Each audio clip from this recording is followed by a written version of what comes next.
Samedi soir, 6h moins le quart. Postée derrière la caisse de l'épicerie-boucherie, Émilienne sans souci exhalait de grands soupirs d'affaissement.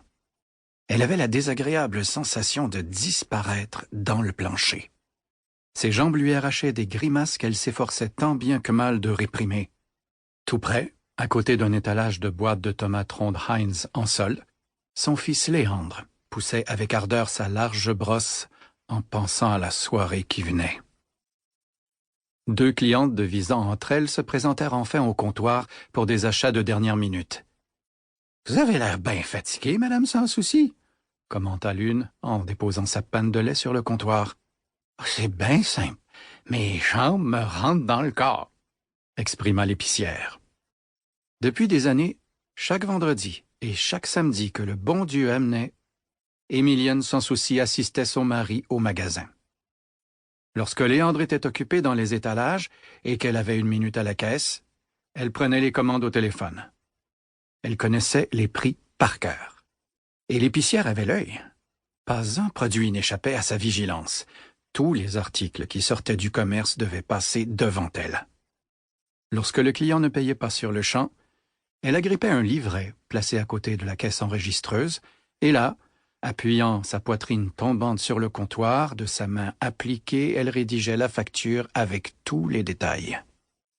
Après, elle s'absorbait dans la colonne de chiffres et effectuait sans se tromper l'addition avant de vérifier le total avec sa grosse machine à calculer.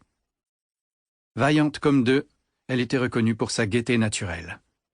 Sans que son mari l'admette, son efficacité, son dévouement entier et son sourire bienveillant contribuaient sans l'ombre d'un doute au succès de l'entreprise familiale.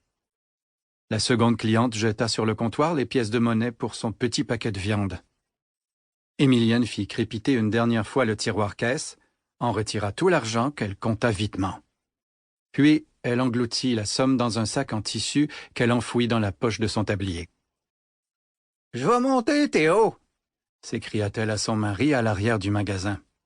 L'épicière s'excusa auprès de ses deux clientes et remonta au logis pour voir aux derniers préparatifs du souper. Derrière son étal, comme s'il ressentait tout d'un coup le poids de sa semaine, le boucher ventripotent s'épongea le front avec son mouchoir, s'essuya les mains sur son tablier sale maculé de rouge et s'amena à l'avant du commerce. Une dame fit grelotter la clochette, une longue liste à la main. Léandre crispa les lèvres en consultant l'horloge de ses grands yeux charbonneux. « Nous fermons, madame Bazinet, » regimba-t-il. « Tu ne devrais pas lever le nez sur la clientèle, c'est elle qui vous fait vivre, » riposta la dame en s'avançant gaillardement. Sans souci, ajusta sa cravate, en retrouvant soudainement une humeur plus joyeuse. « Vous avez 100 fois raison, madame, » acquiesça-t-il. « Prenez le temps de faire votre grosserie. D'ailleurs, si Marcel n'est pas revenu de livrer les ordres, Léandre se fera un plaisir d'apporter votre commande, n'est-ce pas, Léandre? » Affichant un petit air glorieux, ses yeux brillants de gratitude, Rolande Bazinet tendit son papier au fils du propriétaire, qu'elle devança à la boucherie du magasin. « Tabouère !» marmonna Léandre. « On va finir tard à soir, le père ?» Le fils sans souci grommela de vagues paroles de protestation et termina son mécontentement par un juron étouffé. Puis, il remisa la liste d'épicerie de madame Bazinet dans la poche de son tablier, retroussa ses manches de chemise et s'empara sans ménagement d'un sac pour y glisser le petit morceau de viande de mademoiselle Lamouche. « Arrête de limoner, Batèche.